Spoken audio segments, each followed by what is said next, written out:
Општина без градоначалник и без совет. Што може да тргне наопаку за обичниот граѓанин? Дали новонастанатата ситуација ќе влијае на неговиот секојдневен живот?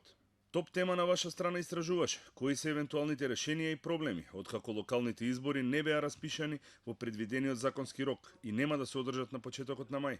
Ако некој сака да добие дозвола за градба од локалните власти или било што поврзано со деталниот урбанистички план, тоа ќе мора да го стори што е можно побрзо, бидејќи со завршување на мандатот нема да има кој да ја издаде дозволата или да го прими нивното барање. Истото се однесува и на поплаките и жалбите кои нема да има кој да ги прими и на инспекцијските надзори каде што подписот на градоначалникот е пресуден. Градинките ќе работат непречено, бидејќи се финансираат преку дотации, а единствен проблем кој може да се појави е доколку снема кадар, бидејќи нема да има кој да назначи нов. Истото се однесува и на училиштата. Градоначалникот е без мандат, а владата во оставка. Исплатата на надоместоци за новороденчиња и социјална помош која ја воведоа некои општини ќе биде стопирана, бидејќи и за тоа е потребен подпис од градоначалникот. Бидејќи ја сервисната улога на органите на единиците на локалната самоуправа, тие се за граѓаните. И поаѓајќи од тоа, мора да обезбедат минимални услови за живот на граѓаните. Јавните предпријатија за комунална хигиена и водовод имаат назначени директори, односно има кој да ги раководи, така што поголеми купишта смет од оние што ги гледаме денес не би требало да има, ниту пак евентуални пречки во водоснабдувањето. Истото се однесува и на противпожарните единици и пајак службата.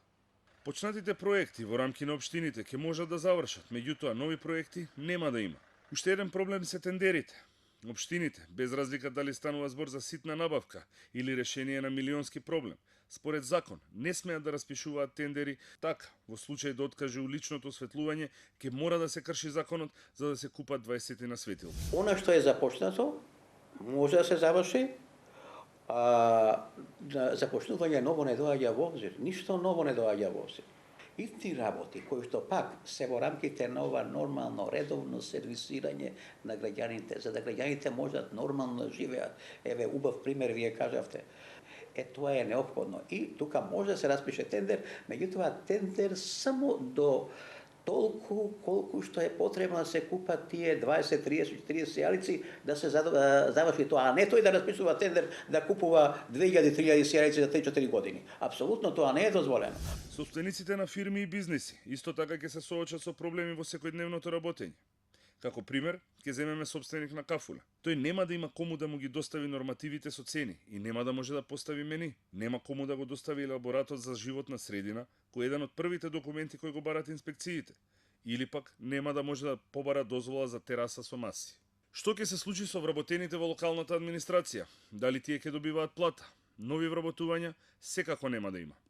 Едно од решенијата е градоначалникот да овласти некое лице во општината да извршува дел од функциите додека не се избере негов наследник. Тоа мора да биде државен службеник, односно раководител на сектор или негов заменик. Тој ќе може да подпише исплата на плати и да реагира, но само во ургентни ситуации. Не е најдобро решение, сепак градоначалник треба да ги врши тие работи, меѓутоа пак ќе речам, животот над подрачјето на општината мора да се одвива. Граѓаните оние тековни обврски, тековни права што им припаѓаат, мора да се ги остваруваат тие права. Мандатот на градоначалниците и советите истекува на 22 март. Исклучок е општината Центар, која ќе биде во функција нешто подолго, до крајот на април, поради трите изборни круга на изборите во 2013 година.